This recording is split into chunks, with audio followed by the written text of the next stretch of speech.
stomping.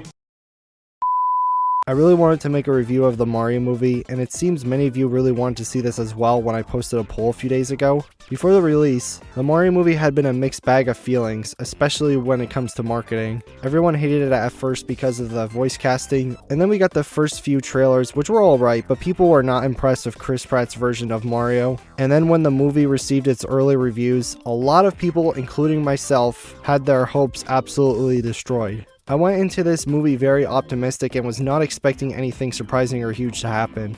And now that leads to the big question. Was the movie any good? Is it even worth checking out? Well, that's kind of the point of this video. But before we do get started, make sure to hit that subscribe button as well as the notification bell to stay updated on when new videos release. Also, if it wasn't obvious, I'll be mentioning spoilers in this review, so I highly recommend watching the movie first before listening to my thoughts. Anyway, with all that out of the way, let's go review the Mario Bros. Movie. I'm sorry. To begin this review, I think we should start out with the good things this movie did. Oh my lord, the references. Listen to me when I say this. I loved how many references there were in this movie. To be honest, this may have been my most favorite part of the entire movie. There are two different types of references that play in the movie. The first is references within the background or in dialogue, and the second is musical references. You had basically every Mario game in existence being referenced in this movie at some point or another, and I'm not even joking when I say that. An orchestra version of SNES Rainbow Road plays when they're driving on the Rainbow Road. Toads mocking the way they always annoyed the player in the original Mario Bros. Game with the classical "Sorry, but this is another castle." That one Super Mario 3D Land level that made me scream when I was younger. The Sand Kingdom, Bomb Battlefield, and heck, there's even a Chunky Kong cameo. Let me say it again, a Chunky Kong cameo. I could go on forever talking about the crazy amount of references or cameos this movie brought in, but that would take up a lot of this review, and honestly, I still cannot believe the amount of references there are. Actually, wait, I have one last reference I need to mention in this video. Fury Bowser music plays when the Koopas are jamming out. I literally screamed like a little kid when they get ice cream when the music came on. Okay, yeah, let's move on now. It's me, a Mario. Chris Pratt's Mario voice was the main worry I had with the movie when entering the theater, and shockingly, it really wasn't that bad. In fact, while we're on the topic of the voices, the entire cast didn't do half bad. Except for Cranky Kong. I didn't really like his voice all too much, but other than that, everyone did fantastic. This section of the review I wanted to specifically focus on Mr. Pratt's version of Mario, since it was the most important voice in the movie that needed to sound perfect. Now, it didn't of course sound exactly like the Mario we know and love from the games, but his version still gets the job done, and the tone of his voice and with the character was pretty great too. I also love when he did an impersonation of the Charles Martinet version of Mario during the commercial scene that he and Luigi supposedly used all their life savings on. Yeah, good for you guys.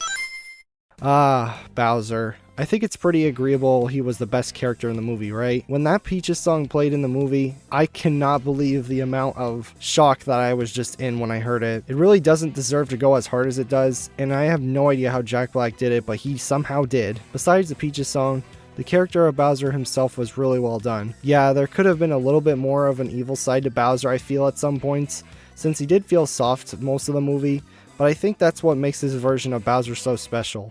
He has a unique personality compared to what we've seen with other Bowsers in the past, and Jack Black really shines with his voice to the character. I was honestly not expecting them to go the Super Mario Odyssey route with the story a bit, but I love the fact that they went that way with Bowser. Just an outstanding character in the movie, and honestly might be the best video game villain to exist in a movie. Now, I've been praising a lot about this movie, but of course there's going to be a few downsides there and there, so let's discuss the not so great parts of the film now. This really disappointed me a lot, especially since it was Illumination working on this movie. It just feels like there's no super funny jokes or anything that really made me laugh. There were so many missed opportunities for a funny pun or something that could have fit very well in some of the scenes, since they felt like they were leading up to a joke, but every time it felt like that, it just ended in disappointment and nothing funny actually happened. It honestly was the strangest thing I felt throughout the movie, and I have no idea why nothing really popped off. I'm just hoping with the most likely sequel that this issue can be fixed and we get some actual funny moments. It doesn't need to be too many, but just include at least a few next time so it doesn't feel dry and mad with the jokes. The way Luigi was treated throughout this movie was honestly so disappointing. The main reason why I say this is because it just felt like he didn't really get too much spotlight at all. The movie was mainly focused on Mario and Peach, which is kinda understandable considering how the storyline and plot was, and it needed to progress this way, but they really should have made the movie last a little bit longer and give us some more development on Luigi's character, or just give more moments of him and Mario together before getting captured by Bowser, and just being sort of there in the background for the rest of the movie. I do like the scenes with Luigi getting tormented by Bowser with him getting his mustache ripped off, and the scenes with him stuck in a cage with the most insane Luma I have ever heard talk about in my life. Seriously, this Luma needs some major help. It's got way too many issues. I have seen many complaints online about the ending of the movie, and I can see why there are a lot of complaints after watching it. The ending of the movie sort of felt very rushed, if that makes sense. It felt like everything happened way too fast. This technically could be said for the entire movie.